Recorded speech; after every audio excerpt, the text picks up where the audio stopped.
What's up guys, my name is Ace, and welcome to today's episode of Spawn Guides, the series where I cover all of the most common spawns and how they behave on every map in Call of Duty Ghosts for Domination. In today's episode, we're going to be covering the last of the non-DLC maps from Ghosts, and that is Siege.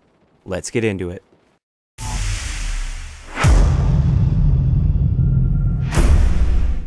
Alright, so first off, as always, if you guys are new to the series and you haven't seen the prelude yet, make sure you go and check that out first because it introduces a base of knowledge that you need to be able to understand exactly what I'm talking about throughout this series. I'll leave you guys an annotation link right here as well as a link in the description. Okay, so Siege is a map that a lot of people think is really boring and slow paced, but once you learn the spawns and you gain proper map control, you could really rack up a ton of kills on this map and it can be extremely fast paced for you. For the A flag, we have 7 spawns, and these spawns all behave exactly as they should. They're anchored by teammates and they're blocked by enemies.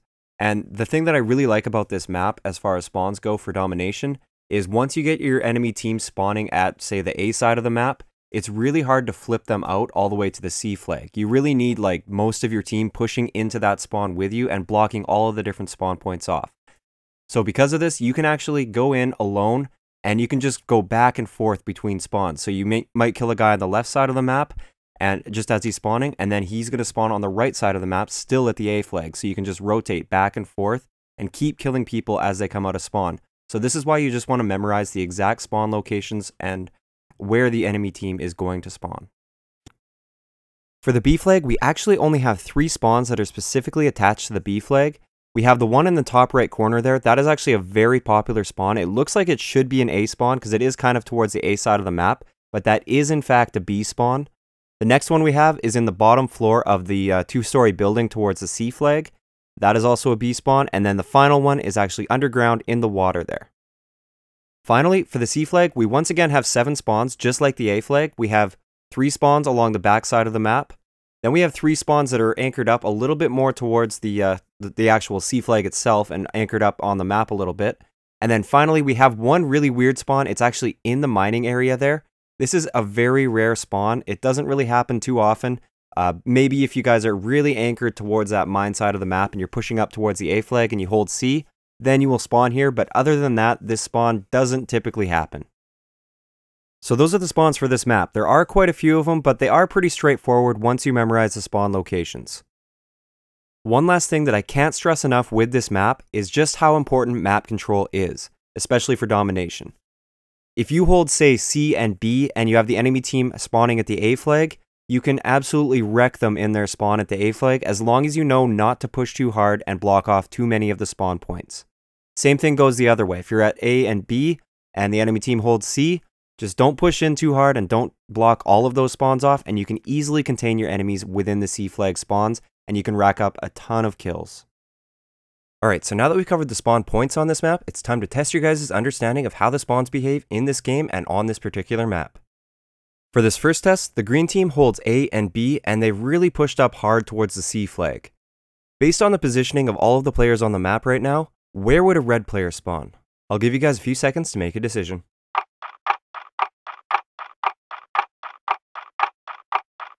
If you chose one of these 2 spawns at the back, then you're most likely correct. Let's go over why that is. The first thing we want to look at is the green players that are pushed way up on the map and which spawns they are blocking. As you can see, only 2 spawns are very clearly being blocked, and some of the other spawns are maybe very close to being blocked. There's the one spawn that's really close to the C flag just inside that building, and that one is extremely close to being blocked, but I wouldn't say it is necessarily blocked at this point because that green player hasn't quite come around the corner, but he could be influencing that spawn a little bit. Now the next thing we want to look at is where the red players are anchoring their spawn towards. And if we were to draw a circle around the red team right now, you would see that they're anchored towards the top side of the map as you're looking at it right now, and they're kind of anchored towards the back side of the map. This is why I chose those 2 spawns. As you can see, there is that one spawn in the building that I just mentioned, but like I said, that's dangerously close to being blocked, and also just from personal experience, that isn't a very popular spawn, but the 2 spawns at the very back corner, those are very popular spawns, so that is why I chose those spawns as being most likely. Moving on to the second test, I'm not going to change any of the positioning of the players on the map. I'm just going to say that this green player in the middle of the map gets killed. Where will this green player spawn? Once again, I'll give you guys a few seconds to make your choice.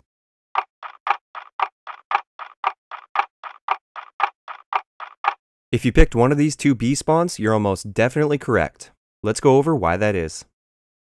Alright, so since the red players are really pushed back into their spawn, we don't really have to worry about a green spawn being blocked off at the moment, so we only really have to worry about anchoring. One big thing that you should notice here is that this entire area by the A flag doesn't contain a single green player. That means there's nobody anchoring to one of those spawns back there, and it's definitely going to be one of these two spawns that are B spawns. This situation also proves just how important map control is on this map, because if a green player were to die, he would just spawn mid-map and he'd be able to fill his position almost instantly. Whereas if there was one green player way at the back of the A flag, then he might be anchoring that spawn all the way back there, and then all of his teammates that die will spawn way at the back of the A flag, and it might take him like 20 to 30 seconds to get back into the fight. So finally, for the third and final test, the tables are going to be turned here, and the red players hold C and B, and the green team only holds A, and the red players are really pushing hard on the A spawns. Where would a green player spawn right now? Once again, I'll give you guys a few seconds to make a decision.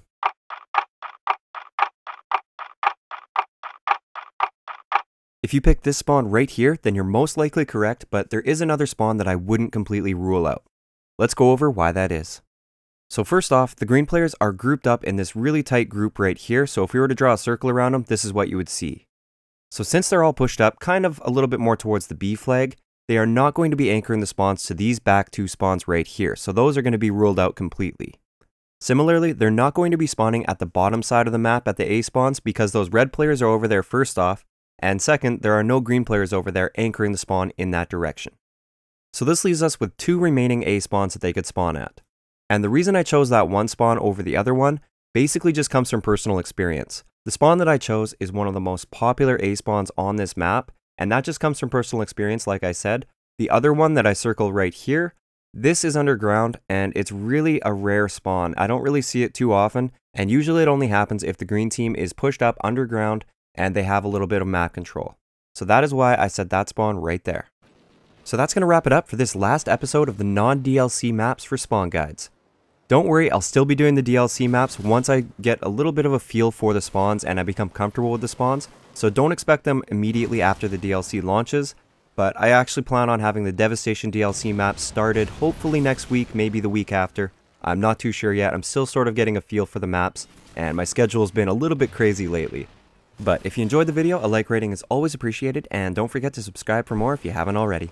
I'll talk to you guys next time.